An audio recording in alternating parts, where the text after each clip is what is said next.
c'est Stéphane, votre ingénieur consultant en système d'information.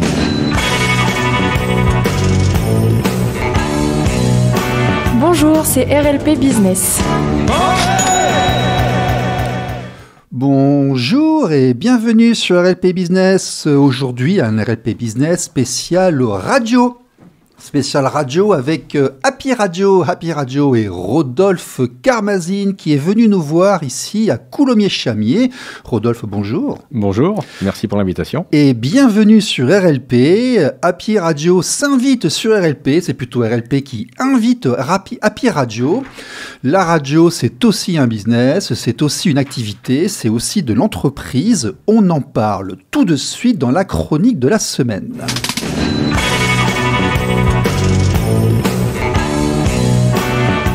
Les actualités. Les Français sont de fervents animateurs amateurs de radio avec 157 minutes d'écoute par jour. Ça représente 2h30, plus de 2h30 de radio par jour et par Français. Donc ça fait quand même, c'est une importance quand même, c'est important pour le citoyen français. Voilà. Selon le livre blanc de la radio, réalisé par l'ARCOM, le marché de la radio représente près de 772 millions d'euros en 2023 et est en décroissance tendancielle avec des recettes nettes en baisse de 2% en moyenne par an entre 2012 et 2022. Les revenus des radios françaises sont majoritairement générés par les recettes publicitaires, lesquelles ont atteint 722 millions d'euros en 2023. Alors, Happy Radio est une radio privée. Monsieur Karmazine, vos revenus, ce sont les subventions, ce sont les publicités? Comment ça fonctionne, vous? Alors non, ce sont uniquement les publicités. Effectivement, comme vous le disiez, on est une radio privée. Dans notre jargon, c'est la catégorie B, c'est-à-dire radio locale, commerciale.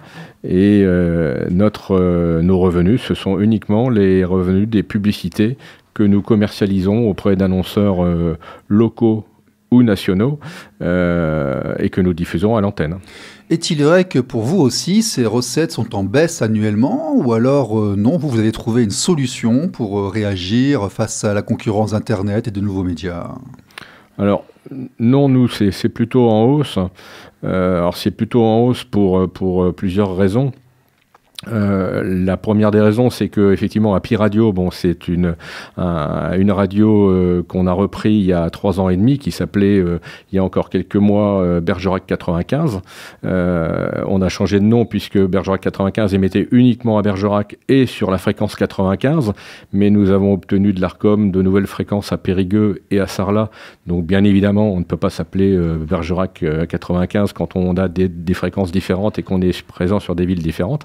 Donc on a changé de nom, on s'est appelé Happy Radio. Et quand on a repris la radio, elle était, il y a 3 ans et demi, effectivement, en mauvaise posture financière, suite à différents aléas, on va dire.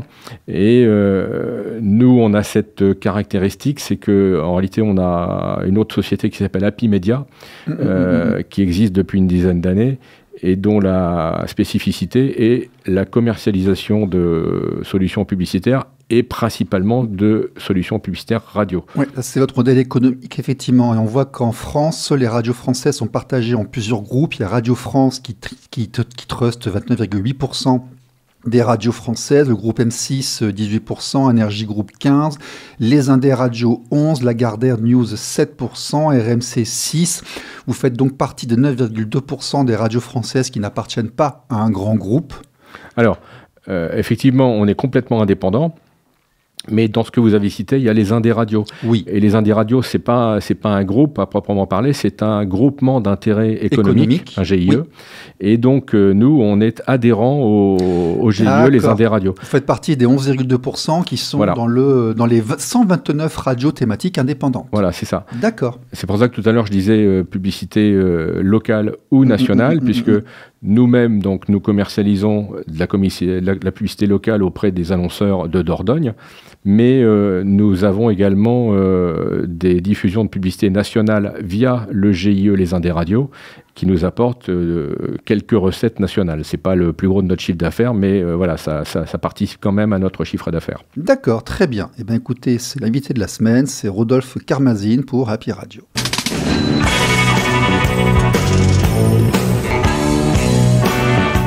L'invité de la semaine. Rodolphe Karmazine à Pi Radio. Comment devient-on Rodolphe Karmazine aujourd'hui et comment devient-on responsable de Happy Radio? Ça remonte à très loin, oui. Puisque moi j'ai connu, quand j'étais au lycée, j'ai connu l'élection de François Mitterrand. Donc en 81, et une des promesses de campagne de François Mitterrand, c'était la libéralisation des ondes, puisque avant... nous ici on connaît bien. Oui, donc avant ce moment-là, avant cette année-là, les seules radios qui avaient le droit d'émettre sur le territoire français, c'était les radios de Radio France, et puis il y avait les radios périphériques, donc RTL, Europe 1, RMC et Sud Radio, qui s'appelaient comme ça parce qu'elles émettaient depuis la périphérie de la France. D'accord. Donc RTL depuis le Luxembourg, Europe 1 depuis la Sarre en Allemagne, RMC depuis Monaco et puis Sud Radio depuis Andorre. Et donc, élection de Mitterrand, autorisation des radios libres à l'époque. Hein, et moi, je suis monté dans le wagon à ce moment-là. J'ai fait de la radio libre quand j'étais au lycée. Et puis en 84, quand la pub a été autorisée, puisqu'il y a eu une période où il n'y avait pas de financement publicitaire, les radios organisaient des fêtes, demandaient des dons, enfin voilà, se débrouillaient comme elles pouvaient. Et en 84, la pub a été autorisée et j'ai commencé à commercialiser de la pub pour une petite radio dans le Loir-et-Cher qui s'appelait Radio Rêve, qui était la diminution de Radio Régionale Vendômoise.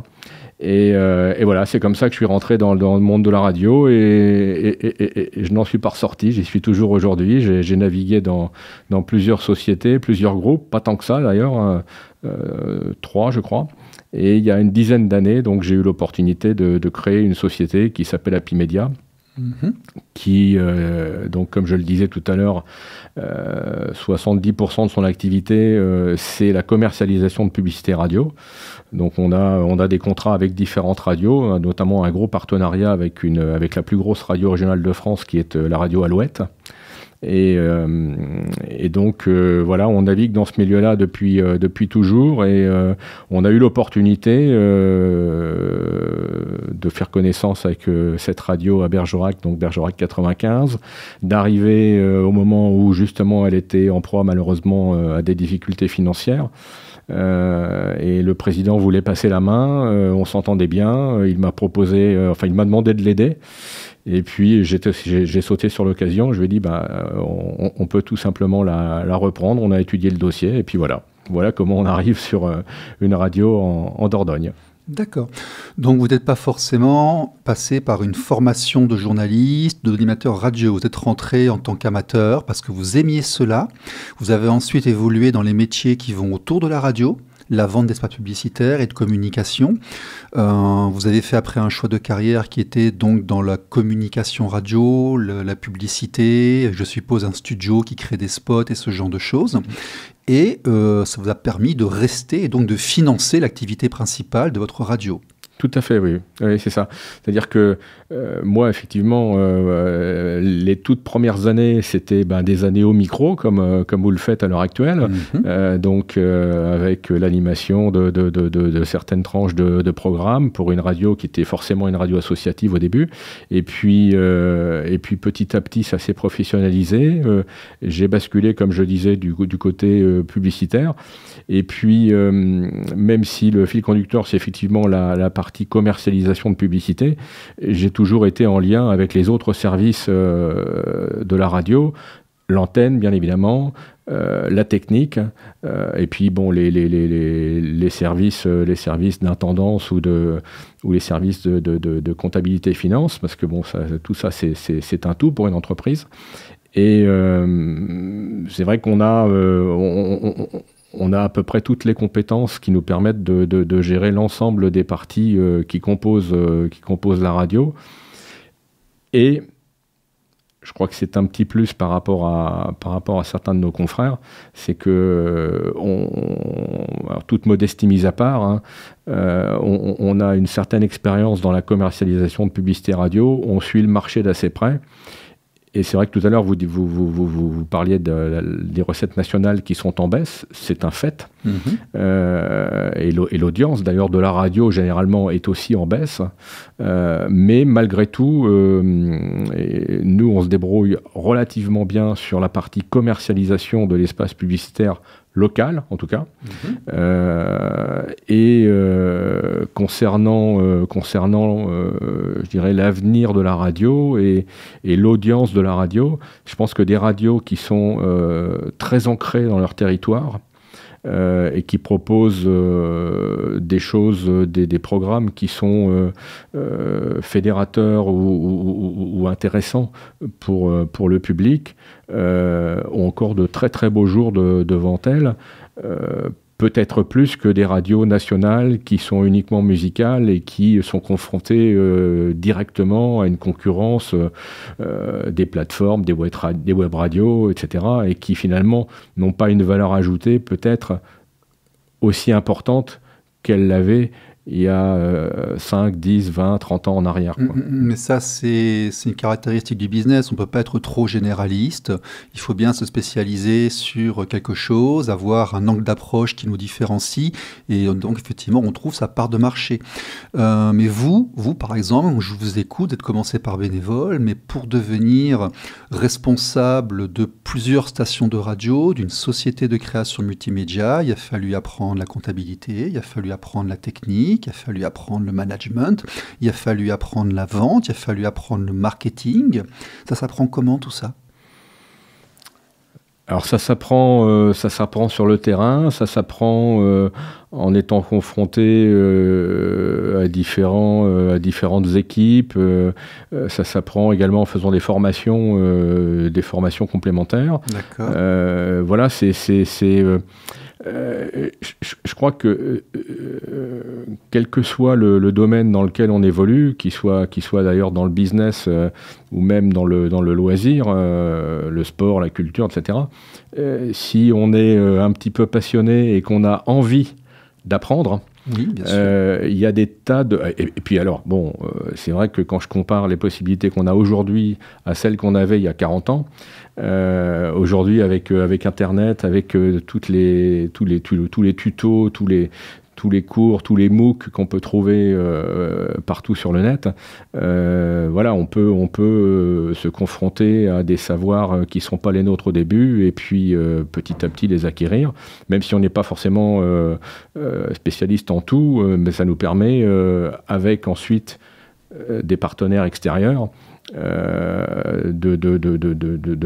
d'essayer de faire les bons choix. C'est-à-dire que vous parlez de comptabilité, de finance. Bon, bah, nous, on a bien évidemment un banquier, on a bien évidemment un expert comptable. Oui, mais est-ce que vous êtes issu d'un milieu, est-ce que vos parents, votre famille avaient des entrepreneurs, des gens qui tenaient des magasins ou des commerces? Pas du tout. Ou est-ce que vous avez dû apprendre cela par vous-même? Parce Pas que du tout. Gérer l'URSSAF, les appels à cotisation, la TVA, c'est quand même particulier. Il y a une lourdeur administrative en France, il y a une manière de faire.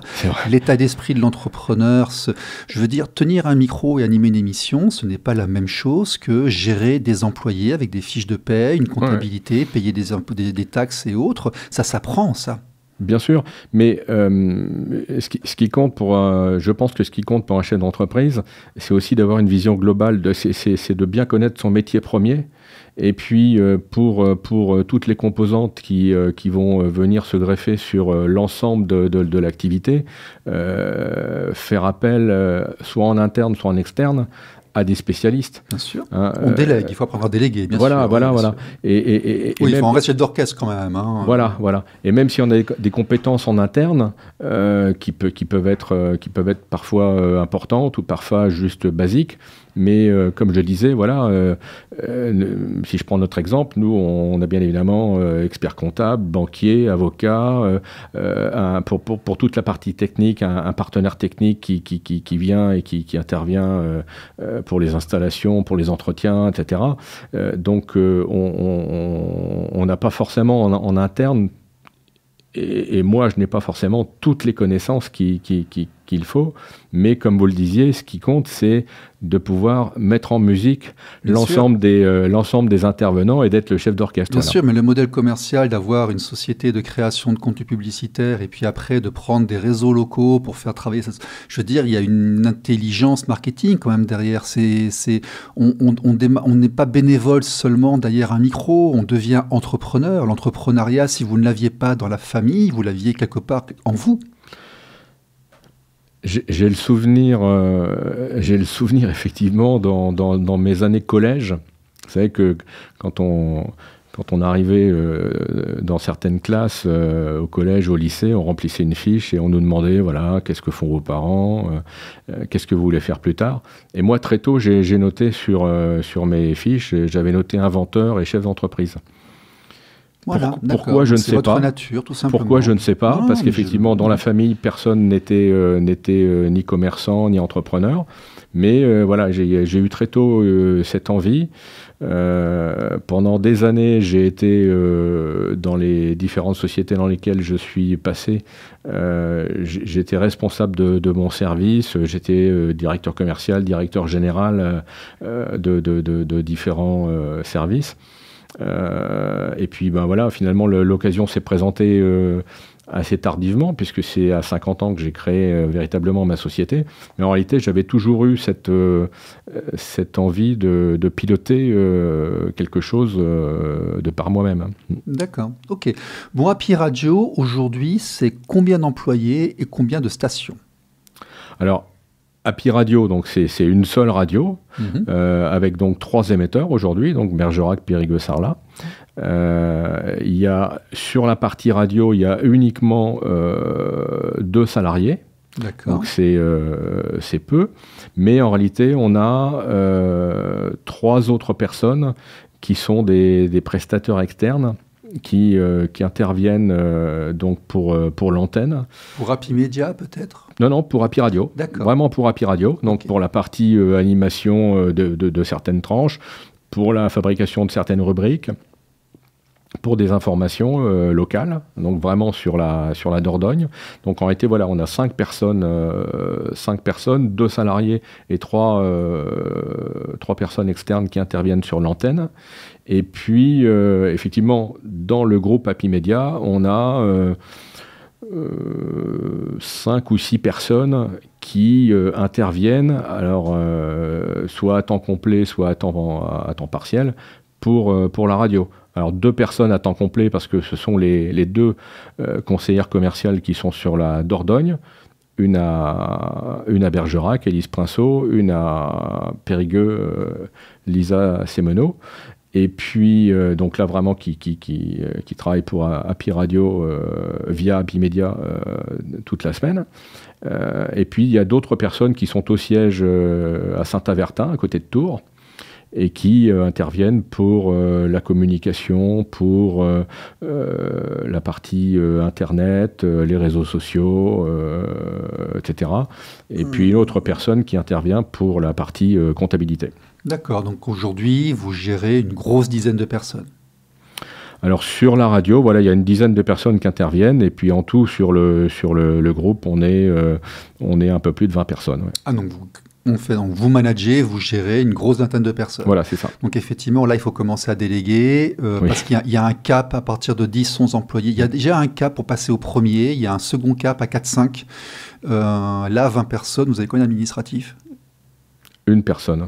D'accord, donc c'est pas mal, là, oui, 1 sur 20, vous êtes à 5% d'administratif, c'est en dessous de la moyenne.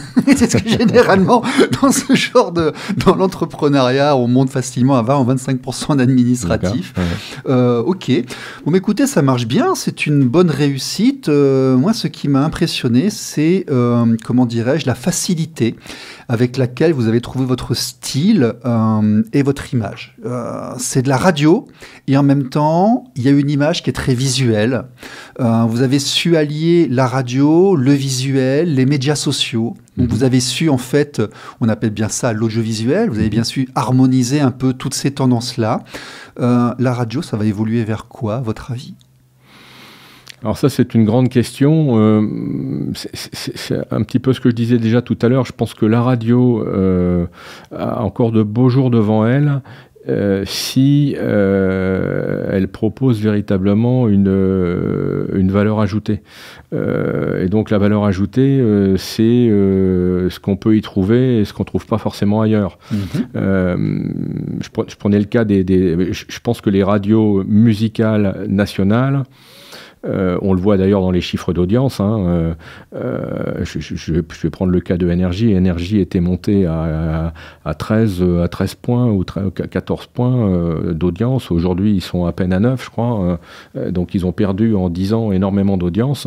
Bon, ils se sont renouvelés par d'autres activités. Mais voilà, une radio musicale nationale, à mon avis, je peux me tromper, mais à mon avis, va avoir encore de grosses difficultés dans les prochaines années, parce que aujourd'hui, on a Deezer, on a Spotify, on a des milliers de web radios, avec les accès Internet, voilà, les box, les assistants personnels, etc., les téléphones, enfin, bon, on accède au monde entier et on peut choisir sa musique comme on veut.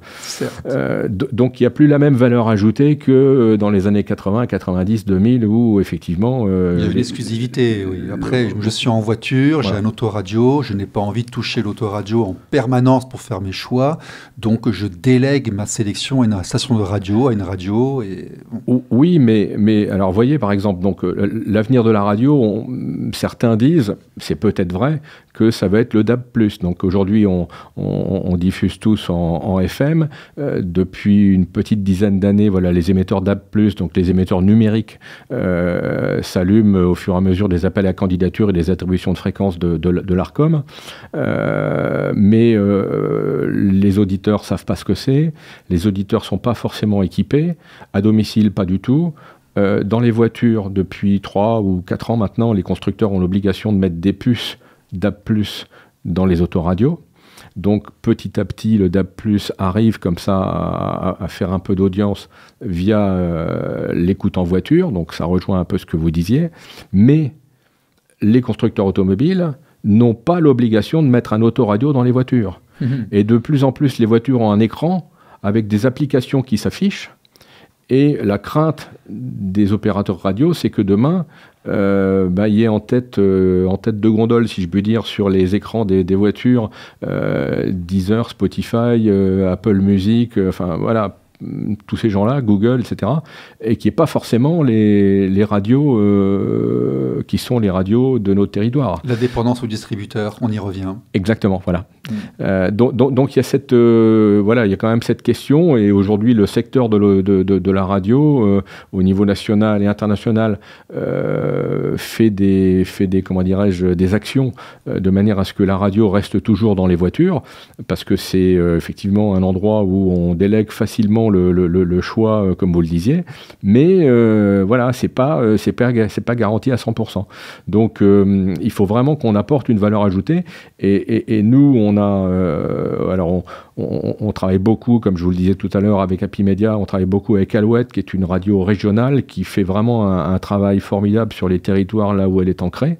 Et nous, avec Happy Radio, donc en tant qu'éditeur, c'est ça qui nous a motivés à reprendre cette radio et à la développer, mais en restant vraiment quelque chose de local, implanté localement. On s'est rencontrés il y a quelques semaines à la foire de Périgueux. La foire expo de Périgueux, tout à fait. Et bon, mais c'est pas un hasard, parce que on veut être présent à Périgueux, à Bergerac, sur la foire.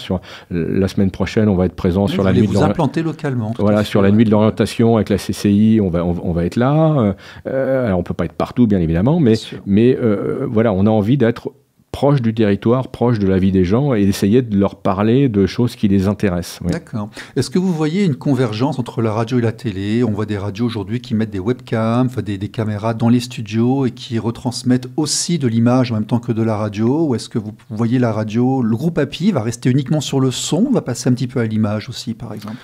Alors, pour ce qui est de la radio filmée, puisqu'il y a effectivement des caméras qui sont mises dans certains studios de radio, j'ai un avis assez négatif à ce sujet-là. Je pense que la radio, c'est la magie du son.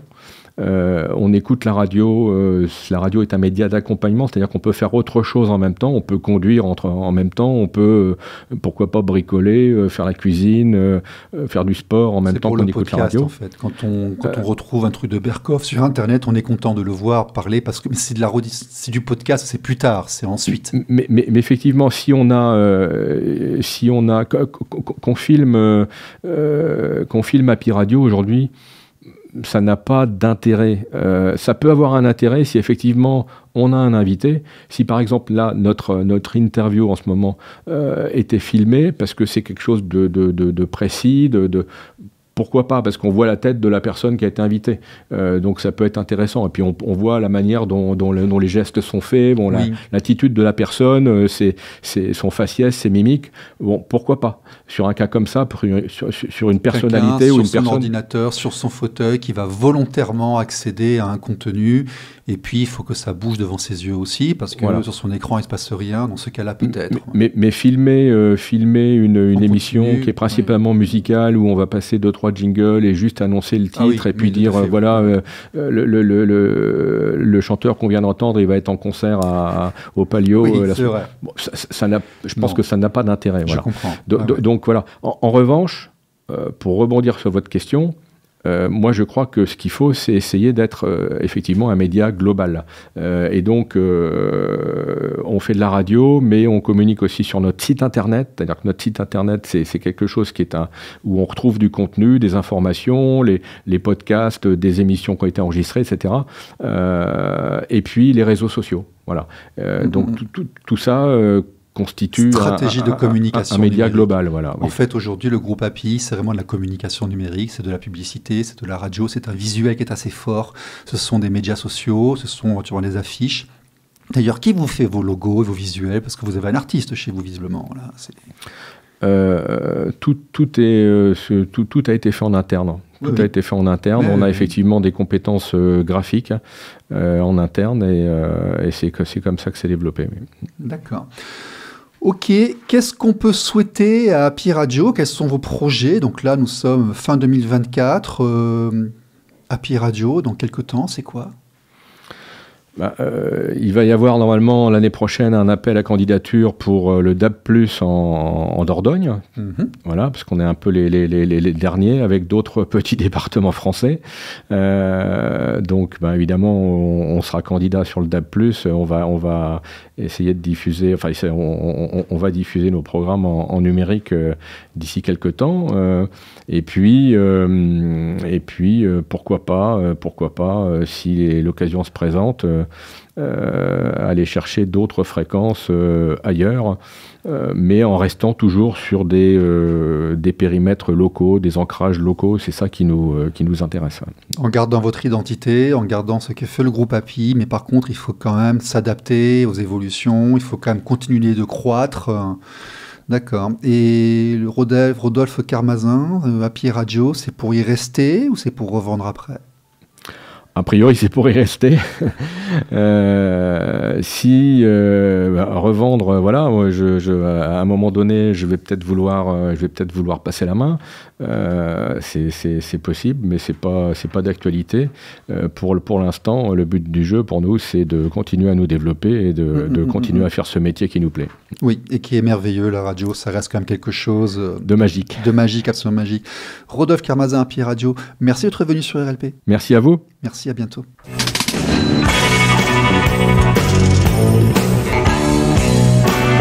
RLP Business. RLP. Radio libre en Périgord.